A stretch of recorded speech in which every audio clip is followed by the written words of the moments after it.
It's Morning Edition from NPR News. I'm Renee Montaigne. And I'm Steve Inskeep. Today in Your Health, it is sometimes possible to try too hard. And we have two stories in our occasional series, Less is More. Sometimes less aggressive care or less technology can be better for you. For example, a simple alternative to surgery can help kids with club feet. But first, NPR's Richard Knox reports on a growing problem for hospitals, alarm fatigue. Go into most any hospital these days and you'll hear something like this. To most people, it sounds like medical muzak, but to doctors and nurses, those constant beeps are coded messages. That's a crisis. That's a warning. That's an advisory.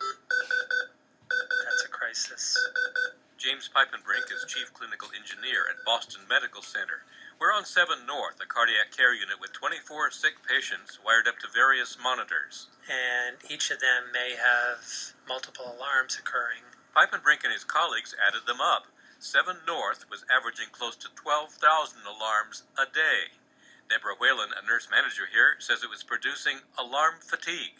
Alarm fatigue is when there are so many noises on the unit that it actually desensitizes the staff. So the staff no longer hear them. If you have multiple alarms going off with varying frequencies, you just don't hear them. That obviously can be dangerous. Patients can die when an important alarm is missed, or an electrode gets unstuck, or a monitor's battery goes dead. Boston Medical Center hasn't recorded any patient deaths due to alarm failure. We were lucky. But national databases have recorded hundreds of alarm-related deaths in recent years.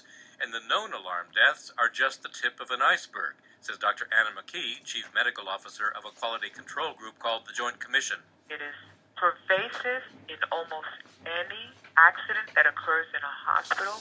If you look carefully, you will most likely find that there was an alarm as a contributing factor. That's why the Joint Commission has put alarm fatigue at the top of its current list of problems that hospitals are expected to tackle.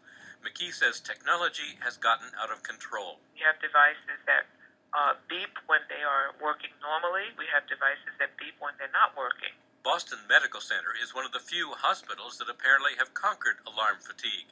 Its analysis showed that the vast majority of alarms are unnecessary. They can simply be switched off. Other low-level alarms were upgraded to crisis mode, and Deborah Whalen says nurses were given authority to change alarm settings to account for individual patients' differences. Once that happened, many alarms disappeared. And instead of 90,000 alarms a week, we dropped to 10,000 alarms a week. She says it's a clear case of less is more. I think less is better.